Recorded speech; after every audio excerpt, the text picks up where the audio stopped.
Você já parou para pensar como seria se você sentisse falta de ar simplesmente para quase tudo que você fizesse ao longo do seu dia? Eu não tô falando você sentir falta de ar para você correr uma quadra, para você jogar bola com seus amigos, para você dar uma caminhada forte em algo íngreme.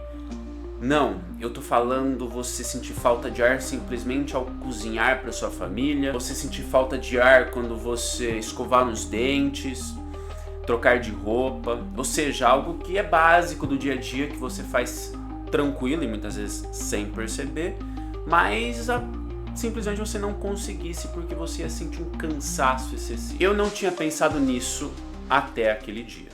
Era o horário do almoço, mais ou menos meio-dia. Naquele dia eu tinha aula de manhã e fui direto para o ambulatório porque a gente ia atender lá na pneumologia e nem tinha dado tempo de eu almoçar direito e a gente foi direto para o ambulatório para poder recepcionar, atender os pacientes e depois passar o caso para o professor.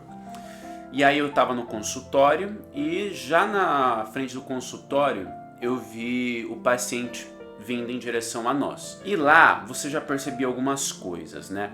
Ele estava vindo, cara, que era provavelmente seu filho. Então o filho tinha aí seus 30, 35 anos provavelmente. E vinha o paciente junto a ele, que tinha seus 69 anos. E ali você já percebe algumas coisas, né? Você percebe muitas vezes uma angústia já estampada na face das pessoas. Você percebe, sem ter conversado com aquele paciente, que ali você já tinha uma doença que provavelmente era física, mas que já estava no nível da alma.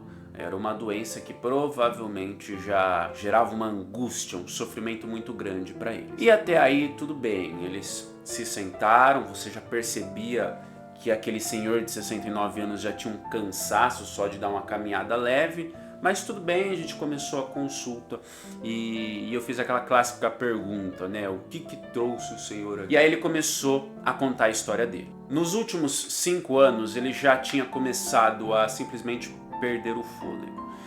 Ele no começo já apresentava alguns sinais, então há 5 anos atrás ele já percebia que quando andava aí 100 metros, por exemplo, num terreno plano, ele já sentia um cansaço que era desproporcional, um cansaço que geralmente as pessoas não sentem para a idade dele. E aí esse cansaço, essa falta de ar, ela foi crescendo ao longo dos anos, até que chegou o momento da consulta em que ele, angustiado, falava pra gente que ele não podia dar uma caminhada leve, ele não podia muitas vezes trocar de roupa, escovar os dentes, que ele já sentiu uma falta de ar totalmente desproporcional à atividade que ele estava fazendo. E aí você já começa a pensar nas coisas, né? Imagina você que está aí me assistindo tendo os mesmos sintomas e sinais dele. Imagine atividades que você fez hoje, por exemplo, cozinhar ou levar o lixo até a lixeira, ir tomar um banho quando você acorda. Só que tudo isso que você fez foi algo que você fez sem perceber.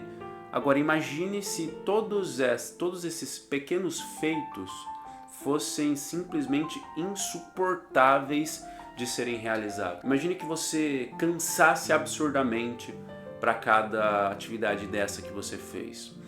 É algo que realmente é no mínimo angustiante. E aquele senhor de 69 anos demonstrava aquela angústia pra gente. A ponto que chegou um momento da consulta que ele falou: qual que seria o próximo passo? É ir pro caixão? E aí, obviamente, pesou um pouco o clima, né? Porque, acima de tudo, ali você via um paciente com um problema pulmonar, nitidamente, e ele estava no lugar certo, ele estava no ambulatório de pneumologia. Mas era um problema que, além disso, tinha aquela dor na alma, aquele grito ensurdecedor de pedido de socorro para a medicina. E chegou até um momento que ele falou que já tinha passado por alguns médicos, não necessariamente pneumologistas, mas que falaram de um remédio, 16 mil reais, e que poderia ser a salvação dele. Ele falou, cara, a gente precisa ver de conseguir esse remédio, entrar em processo, porque talvez o SUS cobre. Então vamos ver o que vocês acham. Ele perguntava para a gente, né? E é óbvio que como terceiro ano a gente não conhecia qual era o remédio, porque é algo que provavelmente deva exigir muitos requisitos para o SUS liberar esse remédio para ele, afinal é 16 mil reais. E aí a gente terminou a anamnese, a gente terminou de conversar, e aí eu fui fazer o exame físico. Você percebia que o pulmão dele não crescia e não voltava de forma eficiente, você tinha uma restrição na expansão torácica, e você percebia também outros sinais que mostravam uma dispneia, né, uma falta de ar profundo. E aí acabamos de fazer a consulta, e aí eu fui chamar o professor para ele conversar com o paciente, entender o caso dele e dar a conduta. E aí o professor chegou e a gente conversou com o professor um pouquinho no lado de fora da consulta, antes de conversar com o paciente em si, né? E ele falou que aquele paciente, aquele senhor de 69 anos, já vinha no ambulatório há algum tempo, que ele já tinha um diagnóstico estabelecido. Ele tinha pneumonite por hipersensibilidade a componentes de pássaro. Traduzindo, o pulmão dele já estava em fibrose pura, num estado em que simplesmente não tinha como voltar atrás. O pulmão dele já era fibra, tinha pouquíssimo espaço de tecido pulmonar viável, e isso obviamente faz com que a situação fique muito difícil, porque é irreversível, não tem cura, não tem como voltar atrás. A gente voltou ao consultório, a gente foi conversar com o paciente, na verdade o professor foi conversar com o paciente, com a gente, né? O paciente angustiado, querendo saber se tinha alguma resposta para ele. Daí o professor, vendo a angústia, e esse professor ele tem uma experiência que somente anos e anos de medicina que pode proporcionar isso, ele chegou para o paciente e foi muito direto. Ele explicou a doença, ele falou como a doença funciona, ele falou que não tem mais volta. Ali a angústia do paciente, infelizmente, se tornava uma tristeza. Até que o paciente relembrou do remédio de 16 mil reais. E o professor comentou que, na verdade, era um remédio que não tem uma eficácia muito boa. Era um remédio que provavelmente na justiça eles não iriam aceitar, porque o custo é muito alto, o benefício seria baixíssimo, então seria algo que seria praticamente inviável. E aí naquela consulta, obviamente, o clima ficou ruim, né? Porque você tem um paciente aflito, com uma dificuldade de respirar intensa e que simplesmente não vai mudar. Até que as coisas mudaram um pouco.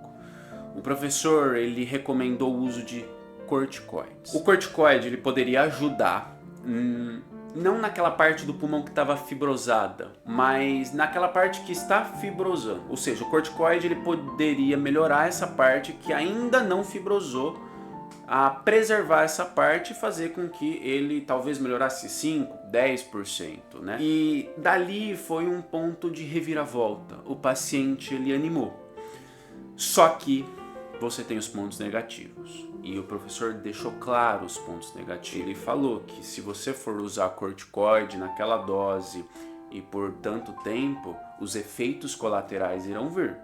Então você pode ter uma imunossupressão e ficar doente fácil, você pode desenvolver diabetes, o que seria muito provável de acontecer, mas talvez 5, 10% aí melhorasse e talvez a qualidade de vida melhorasse um pouquinho, mas era difícil mesmo assim a qualidade de vida voltar a ser o que era antes, né? Mas o paciente ele teve uma reviravolta, ele saiu do consultório com uma certa esperança E isso foi até que interessante. E um paciente que entra no consultório perguntando se o próximo passo era o caixão, ele sai com um pingo de esperança. Apesar de ser um pingo, é alguma coisa, né? E aí tudo isso me fez pensar. A vida dá sinais pra gente. A vida dá sinais. E provavelmente você já deve ter visto esses sinais, seja com você, seja com algum familiar seu. E às vezes o sinal não é uma simples falta de ar enquanto você está caminhando. Às vezes o sinal é um colesterol acima do nível de referência. Às vezes é o seu triglicerídeo que está alto, é a sua barriga que cresceu um pouco. Sinais que você pode controlar, ou seja, são fatores de riscos que você pode controlar para evitar no futuro uma progressão de uma doença. Então, muitas vezes, você tomar um remédio para sua pressão alta pode prevenir que daqui 5 anos você não tenha uma doença no rim. Pode prevenir que você não tenha um infarto, um AVC, porque depois que você tenha um AVC, um infarto ou uma doença renal, por exemplo, você pode ter sequelas. Então, se esse paciente tivesse ido ao médico e tivesse conseguido um diagnóstico rápido desde o começo, ele poderia ter se afastado dos pássaros, que era algo que o corpo dele reagia muito mal, gerando essa fibrose do pulmão, e poderia fazer com que ele não tivesse essa dispneia tão intensa. É claro, a gente não pode julgar as pessoas, jamais. Eu não sei a história dessa pessoa, mas a gente pode aprender com as histórias das outras pessoas. Então, que fique o recado.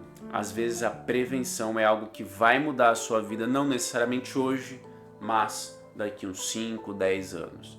E aí você vai poder realizar suas tarefas, sejam tarefas simples do dia a dia, sejam tarefas mais que exijam mais do corpo, né? Seja um futebol com os amigos, seja uma caminhada com a sua esposa, seja cozinhar para alguém que você ama.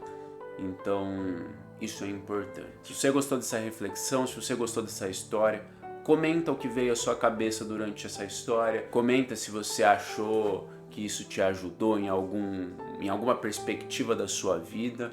E não deixe de se inscrever no canal para a gente continuar conversando. E também deixe o seu gostei aí para me ajudar a crescer esse canal. Grande abraço e até mais.